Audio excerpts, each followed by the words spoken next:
There's a pattern that keeps showing up in therapy rooms. Someone comes in, anxious, hypervigilant, struggling to feel safe around people. And at third point, the therapist asks, is there any relationship in your life that feels easy, where you don't feel like you have to manage yourself or manage the other person? And a surprising number of people say the same thing. My cat. Not a partner, not a best friend, their cat. This strange, occasionally maddening creature that asks for nothing except that you exist somewhere nearby.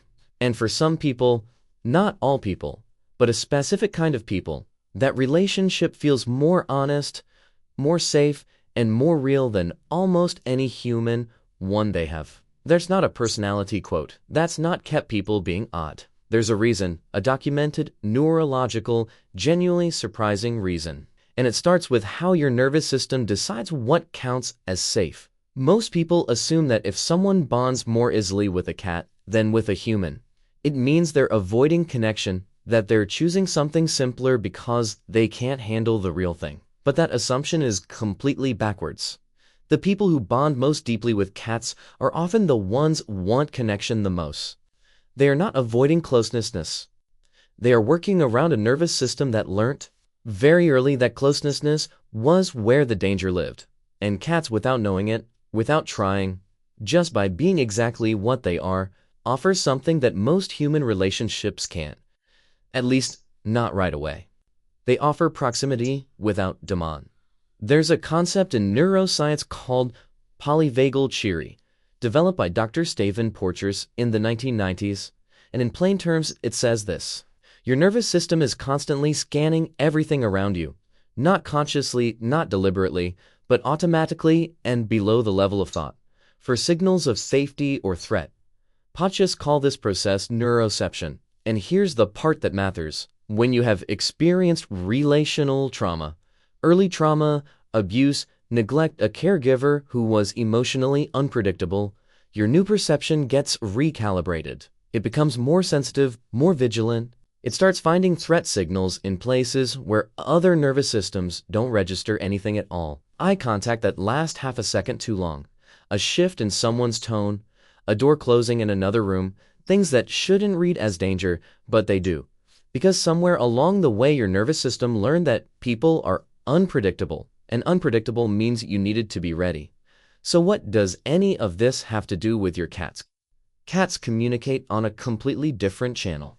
They don't hold eye contact the way humans do. Sustained eye contact between cats is actually a threat signal, is what they do right before a fight.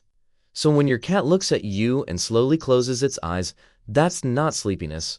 That's the cat deliberately removing the threat signal from the interaction. It is, in the most literal sense, showing you it means no harm with his eyes. Think about what that means for someone whose nervous system has been on high alert for years.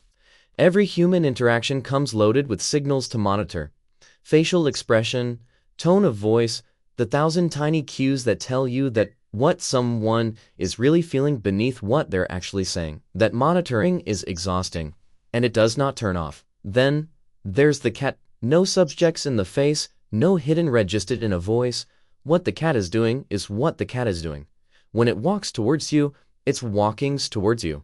When it sits nearby, it wants to be nearby. The signals are simple, and simple, for a nervous system that's been swimming in complexity, it's a relief so deep it can feel like putting down something very, very heavy. Honestly, that's exactly what it is. But there's more going on than just the signals being easier to read. This is where it gets interesting. Porchers described 3 states the nervous system moves between. The first is the visual vagus state. Safety, social engagement, the felt sense of being okay. The second is sympathetic activation. Fight or flight, hypervigilance, the body preparing for threat. And the third is dorsal vagal shutdown. Collapse, disconnection, going very still and very far away inside yourself. Trauma keeps people cycling between the second and the third. The third state, the safe state, starts to feel like somewhere you used to live, especially in relationships, because relationships are where the danger came from. And here's where the cat does something nobody planned. The purr. A cat's purrs sit between 25 and 50 hertz. Research published in the Journal of Acoustical Society of America found that vibration in this frequency range promote bone and tissue healing, which is one cat sport, not just when they're contented, but when they're stressed, injured, or even the very end of their lives. It's a self-regulating mechanism. The cat wants it to calm itself down. What nobody expected was that the same frequency does a human nervous system. It triggers a subcortical safety response, the kind that bypasses thought entirely. Slow, rhythmic, predictable vibration, like heartbeat, like an engine at steady speed, sounds that meant for a very long time in our evolutionary history that nothing was wrong. The purr reaches your nervous system before your brain have any say in the matter. It doesn't ask you to think your way to come. It just starts moving you there. For someone whose mind has spent years stuck on threatening monitoring, that is not a small thing. You don't have to convince yourself you're safe. You just start to feel it. Think about your cat for a moment. If you have been through something, anything, a childhood you don't talk about much, a relationship that took more than it gave, a stretch of your life you are still trying to make sense of, think about what it's like when your cats find you. Not when you caw it, when it finds you. It crosses the room on its own and settles nearby. Doesn't need you to perform being okay. Doesn't scan your face and shift its behavior based on what it sees. Doesn't need an explanation. It just comes and it stays. You know that feeling after a day where you have been holding yourself very carefully, managing your reactions, watching your tone, making sure nobody sees too much. You sit down and your cat appears, and something in you just lets go. That's not poetic. That's your veteran state coming back online, your nervous system registering below the level of words. Safe. Proximity with no strings on it, warmth with no performance required. And the thing is, your cat isn't doing this for you. It's doing it because you are to your cat. The 6th point. The safe base, the present that means the environment is stable enough to rest in. You're doing the same thing for each other. That's not a coincidence. That's two nervous system doing what nervous system has always done when they land somewhere they feel safe. They move towards it. The thing most people get wrong about hearing from relational trauma is that it happens through understanding, through finally making sense of why things went wrong, though the right insight at the right moment. And yes, insight matters, but it's not the whole story.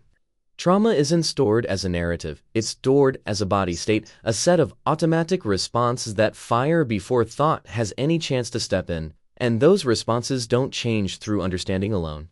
They change through repeated experience of something different, actually feeling something different in a relational context, over and over until the nervous system starts to update its model of what's possible.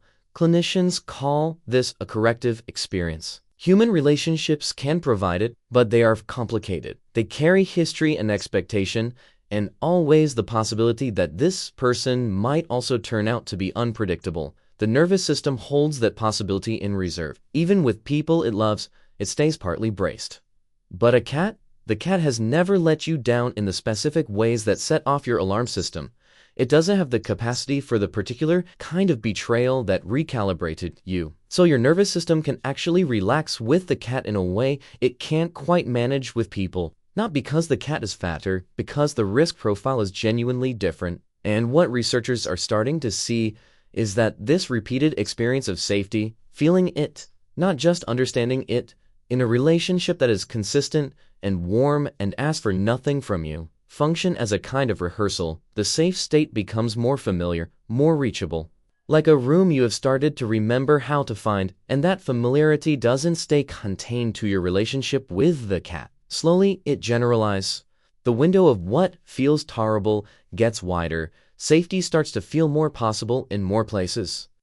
So your cat is not a substitute for human connection. It might be one of the things that make human connection feel possible again. You were never someone who couldn't handle real relationships. You were someone whose nervous system learned a very specific lesson about what happens when you get close to people, and then it did the only rational thing it knew how to do. It stayed watchful. It kept the lights on. It makes sure. And somewhere in the middle of all that vigilance, a cat found you, sat down, state, not out of pity, not because it sensed damage and felt called to fix it, because your presence, whatever you were carrying that day, registered somewhere in the small animal's nervous system as safe enough, constant enough, worth moving towards. So you didn't have to earn that.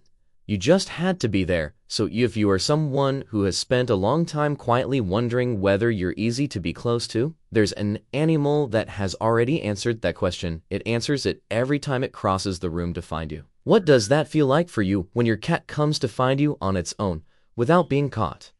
Tell me in the comments. I want to know, because I think you already understand better than most people exactly what this video was about. And if this changed something about how you see that little creature in your house, subscribe. We go deeper every week. Next time, why cats choose one person in a household and nobody else. The reason involves something happened roughly 10,000 years ago, and it is not one most people expect.